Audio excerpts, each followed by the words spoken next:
Hello everyone, मैं हूं आपका दोस्त निशांत और ज्ञान सफारी में आपका स्वागत है। आज हम जिनके बारे में बात करने जा रहे हैं वह सही मायनों में महिलाओं के लिए एक प्रेरणा है, जो अपनी मेहनत से केवल अमीर ही नहीं बनी बल्कि अपनी बिजनेस स्ट्रेटजी के कारण 1998 में पब्लिश हुई 20 most influential business geniuses of the century में इकलौती महिला के तौर पर शामिल भी हुई।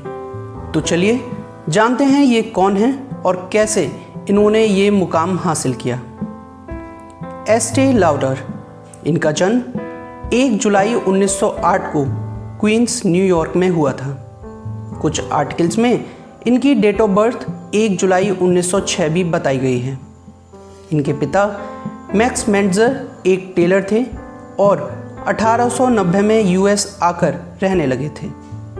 इनके सक्सेसफुल बिजनेस के पीछे इनकी मार्केटिंग स्ट्रेटजी और सेलिंग कैपेबिलिटी ने एक बहुत बड़ा रोल प्ले किया, जिसकी ट्रेनिंग इन्हें बचपन में अपने पिता की शॉप पर मिली। जब इनके पिता यूएस आकर रहने लगे थे तो उन्होंने टेलर का काम छोड़कर एक हार्डवेयर शॉप ओपन की, जहां एस्टी अपना अधिकतर समय व्यतीत करती और सेलिंग के तरीकों को बारीकी से समझती।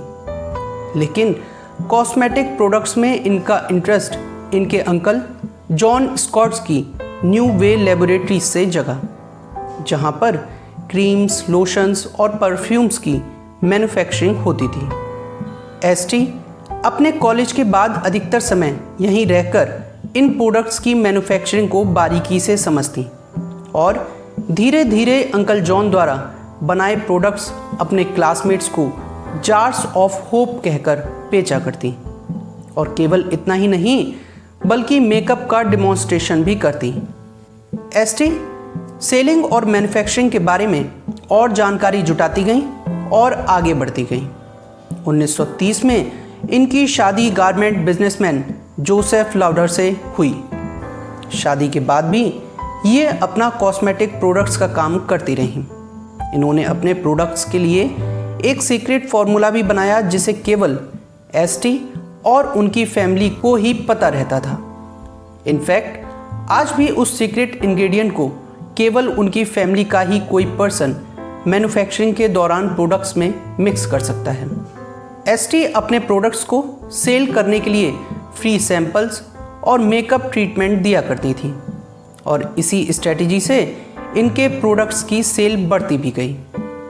एस्टी दिनों दिन अपनी मेहनत से कॉस्मेटिक इंडस्ट्री में नाम बना रही थी, लेकिन उनकी पर्सनल लाइफ में सब कुछ ठीक नहीं चल रहा था, जिसके कारण 1939 में इनका डाइवोर्स हो गया, जिसके बाद ये फ्लोरिडा चली गई और फ्लोरिडा जाने के 3 साल बाद ही एक ऐसा इंसिडेंट होता है जिसके कारण एस्टी की लाइफ पूरी तरह से बदल जाती है।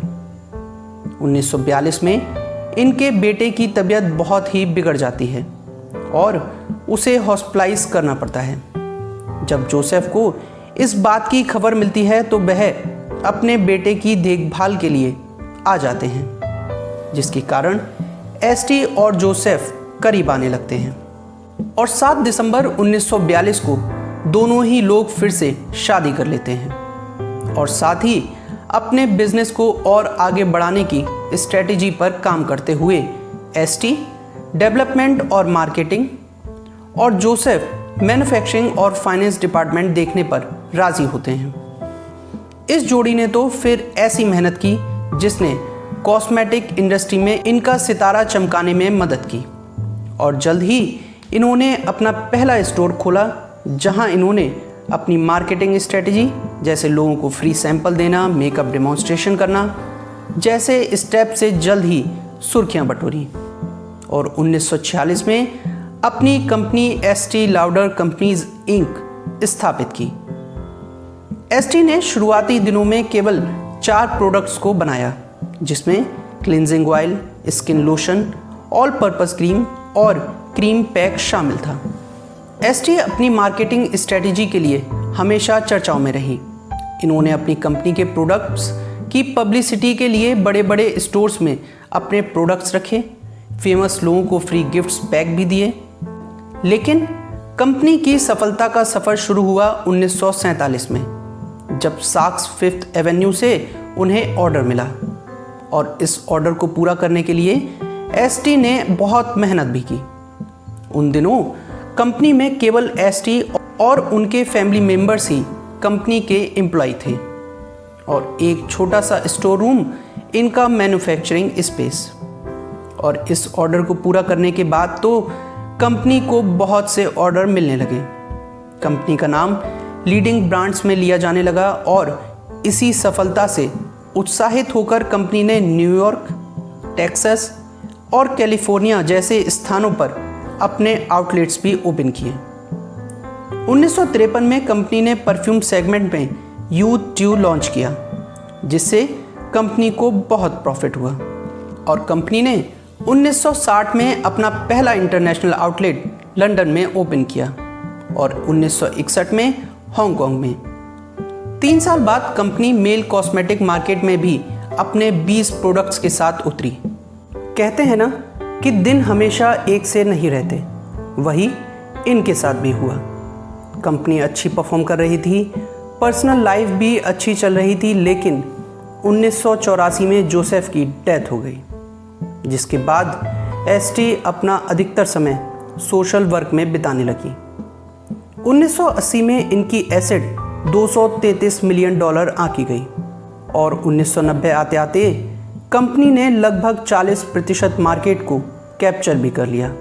1998 में एसटी टाइम मैगजीन की 20 most influential business geniuses of the country की लिस्ट में इकलौती महिला थी। और इतना ही नहीं, आप इनकी सफलता का अंदाज़ा इनकी अवार्ड्स और बहुत सी लिस्ट में इनका नाम शुमार होने से लगा सकते हैं, जिसमें 1967 में जारी 100 बेस्ट अमेरिकन एंटरप्रेन्योर, 1968 में Albert Einstein college of medicine spirit of achievement award, 1970 में जारी 10 outstanding women in business in US में शामिल होना और साथ ही 1988 में junior achievement US business hall of fame भी शामिल है।